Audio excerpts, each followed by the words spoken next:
Hi friends, ఈరోజు మన వీడియోలో వావ్ అనిపించే అంబూర్ చికెన్ దమ్ బిర్యానీ ఎలా చేసుకోవాలో ఈ వీడియోలో చూద్దామండి.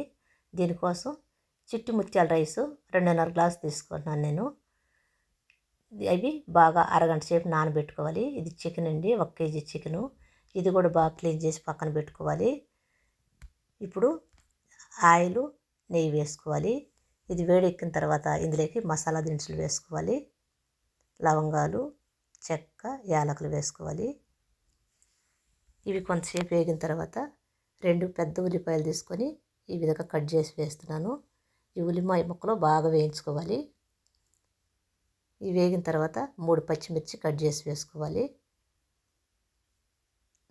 అల్లం వెల్లుల్లి పేస్ట్ 1 స్పూన్ వేసుకోవాలి. అల్లం వెల్లుల్లి పేస్ట్ పచ్చి వాసన పోయేంత వరకు వేయించుకోవాలి.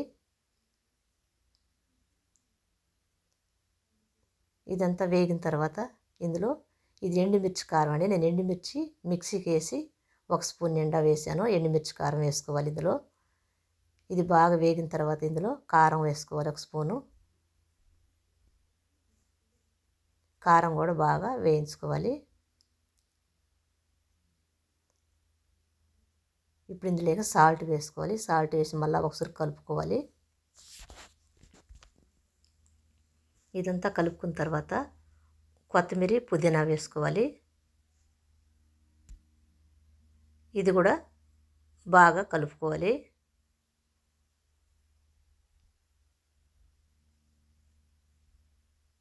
ఇప్పుడు ఇందులోకి నేను 2 టమాటాలు తీసుకున్నానండి. టమాటా ముక్కలు వేస్తున్నాను. టమాటా ముక్కలు వేసి టమాటా ముక్కలు బాగా మగ్గిపోవాలి. మగ్గేంత వరకు వేయించుకోవాలి. ఇప్పుడు ముందుగా క్లీన్ చేసి పెట్టుకున్న చికెన్ వేసి చికెన్ కూడా ఆయిల్లో బాగా వేయించుకోవాలి. ఈ ఉప్పు, కారం మొత్తం మసాలాలంతా చికెన్కి పట్టేట్టుగా కొంతసేపు వేయించుకున్నామంటే చికెన్ కూడా బాగా వేగిపోతుంది.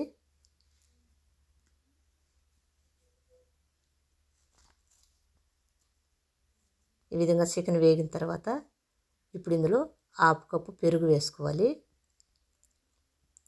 పెరుగు వేసి 1 మినిట్ వరకు బాగా ఈ విధంగా కలుపుకోవాలి.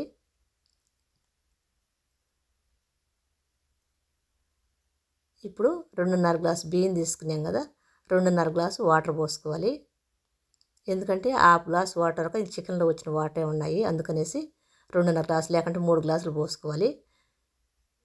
ఇప్పుడు మూత పెట్టుకొని కొంతసేపు ఉడికించుకోవాలి. పక్కన స్టవ్ మీద వాటర్ పెట్టి వాటర్లో కాగిన తర్వాత కొంచెం సాల్ట్ వేసుకొని ఈ రైస్ ఇందులో వేసుకోవాలి. ఈ రైస్ వేసుకున్న తర్వాత ఇవి 4 నిమిషాలు ఉడికితే సరిపోతుందండి, అంతకు మించి అయితే ఉడకకూడదు రైసు. ఇప్పుడు ఈ చికెన్ ఒకసారి కలుపుకొని ఇందులోకి లెమన్ జ్యూస్ వేసుకోవాలి. కొద్దిగా లెమన్ జ్యూస్ వేసి మొత్తం కలుపుకోవాలి. చికెన్ అయితే వాటర్ వేసిన తర్వాత 20 మినిట్స్ ఉడికించానండి. ఇప్పుడు ఇది మొత్తం కలుపుకొని రైస్ అయితే 4 నిమిషాలు అయిపోయింది. రైస్ పెట్టిన తర్వాత ఈ రైస్ అంతా ఇప్పుడు గంజి అంతా వంచేసి రైస్ తీసుకోవాలి. ఈ రైస్ ఈ విధంగా తీసుకొని దీనిపైన వేసేసుకోవాలి మొత్తం. ఇది బిర్యానీకి అయితే ఈ చిట్టి ముత్యాల రైసే వేసుకోవాలండి, అప్పుడు బాగుంటుంది. వెంటనే జీరా రైస్ అని కూడా అంటారు. ఇది ఎక్కువ ఉడకాల్సిన అవసరం 4 నిమిషాలు 3 నిమిషాలు లేదా 4 నిమిషాలు ఉడికితే సరిపోతుంది. ఈ రైస్ వేసుకున్న తర్వాత మొత్తం ఈ విధంగా కలుపుకోవాలి. ఈ విధంగా మొత్తం కలుపుకొని దీన్ని ఇప్పుడు సిల్వర్ ఫాయిల్తో మొత్తం కవర్ చేసుకోవాలి. ఈ విధంగా కవర్ చేసుకొని దీని మీద ఒక ప్లేట్ పెట్టుకొని దీని మీద వెయిట్ పెట్టుకోవాలి. కింద దోసరాయి పెట్టుకొని దాని మీద దబర పెట్టుకొని దీనికి కొంచెం వాటర్ పోసి ఒక దబరలో వెయిట్ పెట్టుకోవాలి. పెట్టుకున్న తర్వాత 5 నిమిషాలు హై ఫ్లేమ్లో పెట్టుకోవాలండి. మళ్ళీ 15 మినిట్స్ లో ఫ్లేమ్లో పెట్టుకున్నామంటే మనకి రుచికరమైన బిర్యానీ రెడీ అయిపోతుంది. చూశారు కదా, బిర్యానీ రెడీ అయిపోయిందండి. ఒక్కసారి మీరైతే ట్రై చేసి చూడండి. బిర్యానీ అయితే టేస్ట్ చాలా బాగుంటుందండి. ఒక్కసారిగా తిన్నారంటే మళ్ళా తినాలనిపిస్తుంది. ఇది చెన్నైలో అంబూర్ దమ్ బిర్యానీ అండి, చాలా ఫేమస్ అండి ఈ బిర్యానీ. ఇది కానీ మీకు నచ్చినట్లయితే లైక్ చేయండి, షేర్ చేయండి అండ్ సబ్స్క్రైబ్ చేయండి.